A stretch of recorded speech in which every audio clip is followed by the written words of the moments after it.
शांति। आज है 14 अक्टूबर, शिव बाबा की साकार मुरली। आज बाबा कहते हैं, मीठे बच्चे आज्ञाकारी बनो। क्या कह रहे हैं बाबा? आज्ञाकारी बनो। अपने को आत्म समझ बाप को याद करो। क्वेश्चन है, आत्मा रूपी बर्तन अशुद्ध क्यों है? उसको शुद्ध बनाने का साधन क्या है? उत्तर, वाहियात बातों को सुनते और सुनाते आत्मा रूपी बर्तन अशुद्ध बन गया है। इसको शुद्ध बनाने के लिए बाप का फरमान है, हेयर नो इविल, बुरा नहीं सुनो, सी नो इविल, बुरा नहीं देखो। एक बाप से सुनो, बाप को ही याद करो, तो आत्मा रूपी बर्तन शुद्ध हो जाएगा। आत्मा और शरीर दोनों पावन बन जाएंगी। गीत है जो पिया के साथ है। ओम शांति। ओम शांति का अर्थ तो बच्चों ने समझा हुआ है। बच्चों को घड़ी घड़ी पॉइंट्स दी जाती है।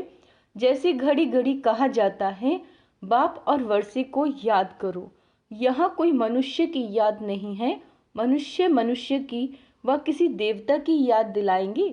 पारलौकिक बाप की याद कोई दिला न सके, है ना, क्योंकि बाप को कोई जानते ही नहीं है।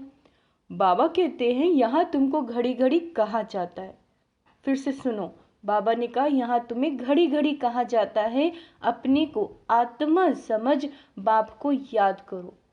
जैसे बाप को बच्चे होते हैं तो सब समझ सकते हैं, यह बाप से वर्षा लेने आया है।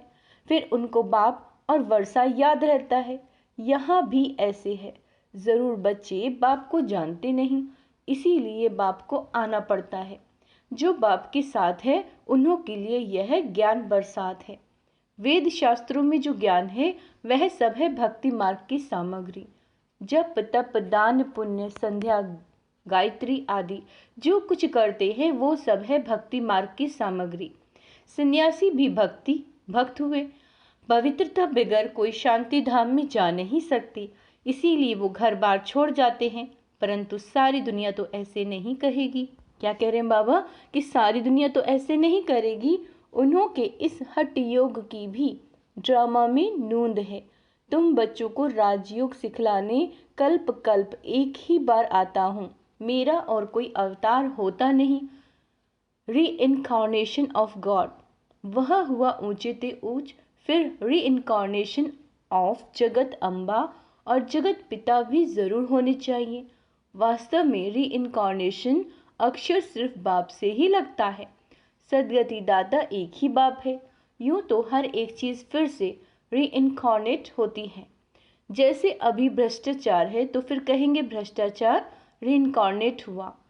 फिर से भ्रष्टाचार हुआ तो फिर श्रेष्ठाचार आएगा। रीइनकार्नेट तो हर चीज का होता है। अभी पुरानी दुनिया, फिर नई दुनिया आएगी। नई दुनिया के बाद कहेंगे फिर से पुरानी दुनिया आनी है। यह सब बातें बाप बैठ समझाते हैं। जब यहाँ बैठते हो हमेशा ऐसे समझो, मैं आत्मा हूँ, मुझे बाप का फरमान मिला हुआ है, मुझे याद करो। बच्चों के सिवाय तो और कोई को बाप का फरमान मिल ना सके। फिर बच्चों में कोई तो आज्ञाकारी होते हैं और कोई आज्ञा न मानने वाले भी होते हैं। बाबा कहते हैं, हे आत्माएं, तुम मेरे साथ बुद्धि का योग लगाओ। बाप आत्माओं से बात करते हैं और कोई विद्वान पंडित आदि ऐसे नहीं कहेंगे कि मैं आत्माओं से बात करता हूँ। वह तो आत्मा सो परमात्मा समझ लेते हैं। वह है रॉन्ग। तुम बच्चे जानते हो कि शिव बाबा इस शरीर द्वारा हमें समझा रहे हैं। शरीर बिगड़ तो एक्ट हो न सके। पहले ये निश्चय चाहिए। निश्चय बिगड़ तो कुछ भी बुद्धि में नहीं बैठेगा। बाबा कह रहे हैं, पहले निश्चय चाहिए कि हम आत्माओं का बाप वो निराकार परम पिता परमात्मा है और साकार में है प्रजापिता ब्रह्मा। हम हैं ब्रह्मा कुमार कुमारियां। शिव के तो सब आत्माएं बच्चे हैं, इसलिए शिव कुमार कहेंगे, कुमारी नहीं। यह सब बातें धारण करनी है। धारणा तब होगी जब निरंतर याद करते रहेंगे। याद करने से ही बुद्धि रूपी बर्तन शुद्ध होता है। अंडरलाइन करेंगे, शिव बाबा को याद करने से बुद्धि रूपी बर्तन शुद्ध होता है और वाहियात बातें सुनते सुनते बर्तन अशुद्ध बन गया है। उसको शुद्ध बनाना है। बाप का फरमान है, मुझे याद करो तो तुम्हारी बुद्धि पवित्र होगी। तुम्हारी आत्मा में खाद पड़ गई है, अब पवित्र बनना है। सन्यासी कहते हैं आत्मा निर्लेप है, बाप कहते हैं आत्मा में ही खाद पड़ी है। श्री कृष्ण की आत्मा और शरीर दोनों पवित्र हैं, सिर्फ सतयुग में ही होते हैं, यहाँ तो हो नहीं सकते। तुम आत्माएं नंबरवार पवित्र होती जा रही हो। क्या कह रहे बाबा? तुम आत्माएं नंबरवार पवित्र होती जा रही हो, अभी पवित्र बनी नहीं है। कोई भी पवित्र नहीं है, सब पुरुषार्थ कर रहे हैं, अंत में नंबरवार सबकी रिजल्ट निकलेगी। बाप आकर सभी आत्माओं को फरमान करते हैं, क्या कहते हैं कि मुझे याद करो, अपने को अशरीरी यानी देह अभिमानी समझो। मूल यह बात बाप बिगर कोई समझा नहीं सकते। पहले यह पूरा निश्चय होगा तो विजय पाएंगे, निश्चय नहीं होगा तो विजय नहीं पाएंगे। निश्चय बुद्धि विजयंती, संशय बुद्धि विनश्यंती। गीता में कोई कोई अक्षर बहुत अच्छे हैं, इसको कहा जाता है आटे में नमक।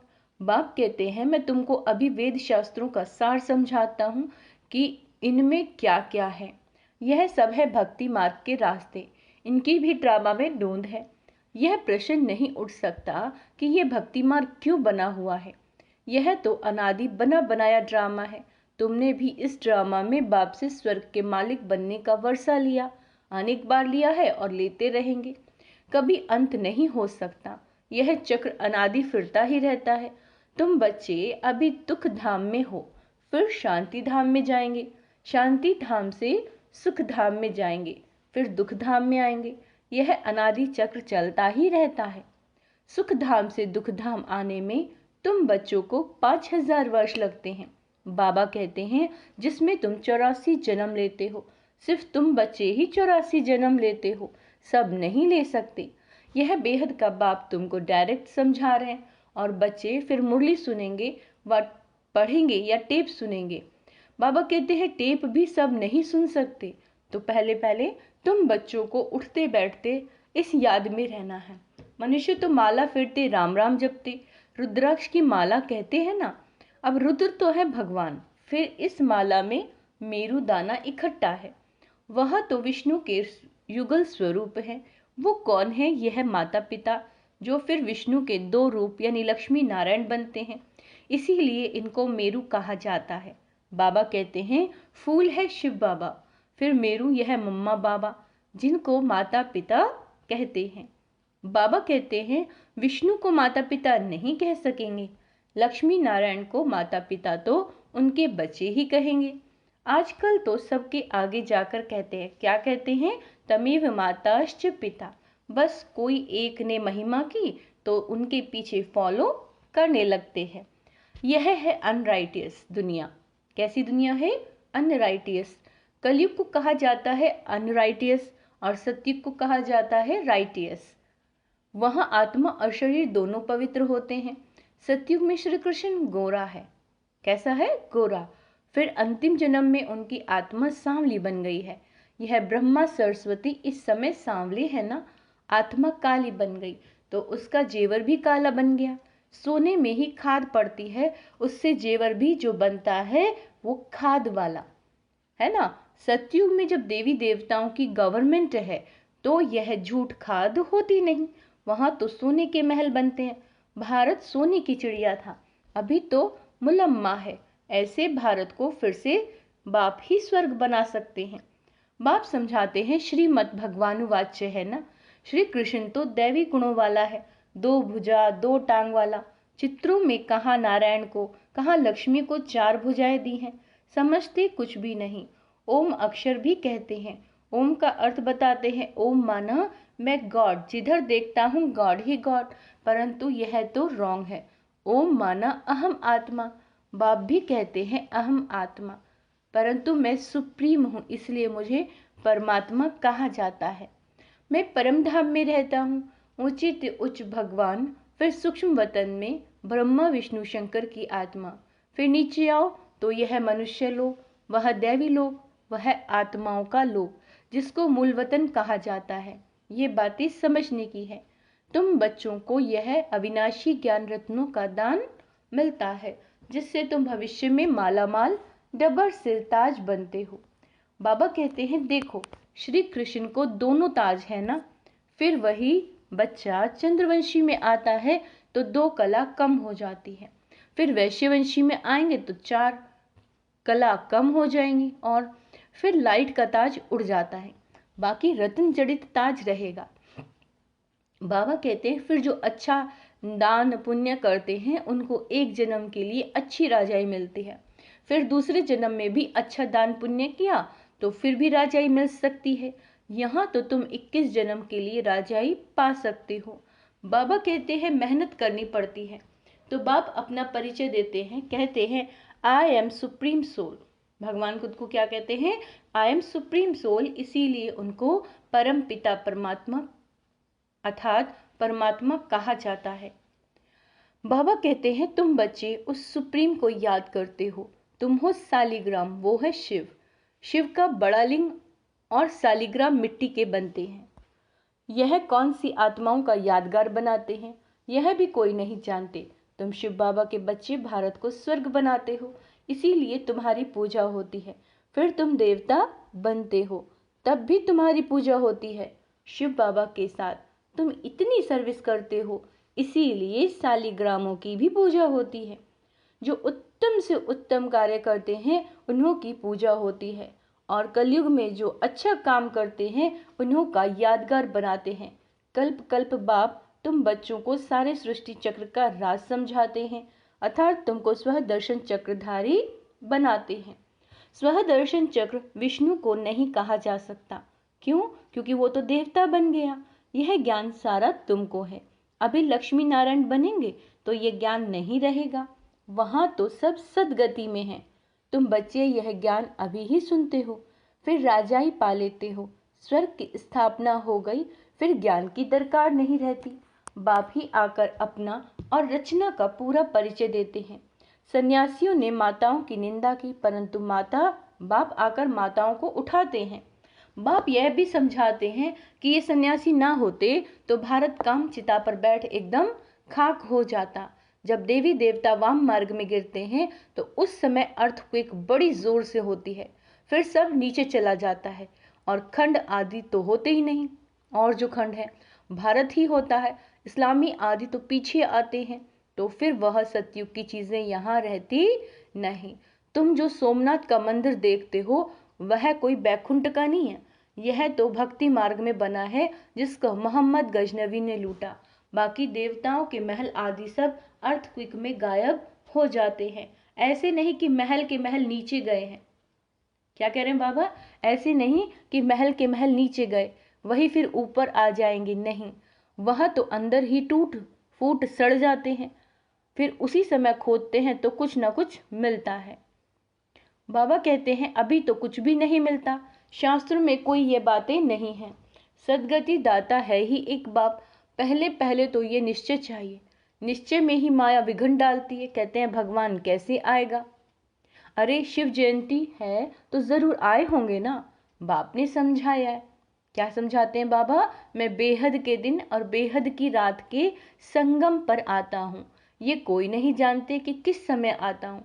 तुम बच्चे जानते हो, बाप ने ही यह नॉलेज दी है और दिव्य दृष्टि से ये चित्र आदि बनवाए हैं। गीता में भी कल्प वृक्ष का कुछ वर्णन है। बच्चों को कहते हैं हम तुम अभी हैं, कल्प पहले भी थे और फिर कल्प कल्प मिलते रहेंगे। मैं कल्प कल्प तुमको ये ज्ञान दूंगा तो चक्र भी सिद्ध होता है, परंतु तुम्हारे सिवाय कोई समझ ना सके। यह सारे सृष्टि चक्र का चित्र है, जरूर कोई ने बनवाया है। बाप भी इस पर, बच्चों भी इस पर समझाते हैं। अच्छा, मीठे मीठे सिकीला दे बच्चों प्रति माता पिता बाप दादा का याद प्यार और गुड मॉर्निंग। रूहानी बाप की रूहानी बच्चों को नमस्ते। हम रूहानी बच्चों की रूहानी बाप दादा को याद प्यार गुड मॉर्निंग। नमस्ते मीठे बाबा, शुक्रिया बाबा, शुक्रिया। धारणा के लिए मुख्य सार। हर बात में विजय का आधार है निश्चय। क्या कह रहे हैं बाबा? हर बात में विजय का आधार है निश्चय, इसीलिए निश्चय बुद्धि जरूर बनना है। सदगति दाता बाप में कभी संशय नहीं उठाना है। बुद्धि को पवित्र व शुद्ध बनाने के लिए अशरीरी बनने का अभ्यास करना है। अब वाहियात, बाबा कहते हैं वाहियात यानी व्यर्थ बातें न सुननी है न सुनानी है। वरदान, बेहद के स्मृति स्वरूप द्वारा हद की बातों को समाप्त करने वाले अनुभवी मूर्त भव। आप श्रेष्ठ आत्माएं डायरेक्ट बीज और मुख्य दो पत्ते त्रिमूर्ति के साथ समीप संबंध वाले तना हो, उसी ऊंची स्थिति पर स्थित रहो, बेहद की स्मृति स्वरूप बनो, तो हद की व्यर्थ बातें समाप्त हो जाएंगी। अपने बेहद के बुजुर्गपन में आओ तो सदा सर्व अनुभवी मूर्त हो जाएंगे।